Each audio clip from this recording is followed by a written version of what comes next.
I would also say they're not a general manager because a general manager manages the entire business. And so I kind of think of there's 4 different segments of stages of a business. First is a solo operator. Second is what I call a working GM. This is where you're usually going to have 2 to 5 employees. You're going to be out in the field performing work yourself. And when I say working GM, I mean this could be a general manager, but usually it's going to be the role of the owner.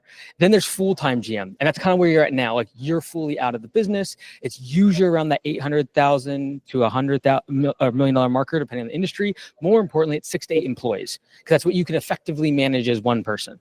When you start getting above that 8 employee marker, which I'm guessing you're bumping up against during Spring Rush, 7, 8, 9, 10, that's when you start feeling the need for more management. And that's when you go into that fourth segment, which is what we call the GM plus model, which is now I need all segments of the business, sales, operations, and admin to have their departments and their department leads or managers. So I need a operations manager, I need a sales manager, and I need an office manager. There's your sales, operations, and admin.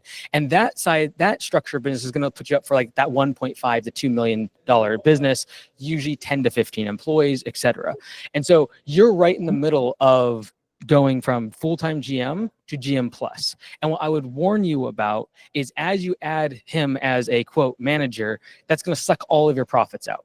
Because at 800,000, you're probably in a good business, you're $160,000, $180,000 in profit. You pay this guy $100,000 after taxes, et cetera. All of a sudden, you just cut your margins in half.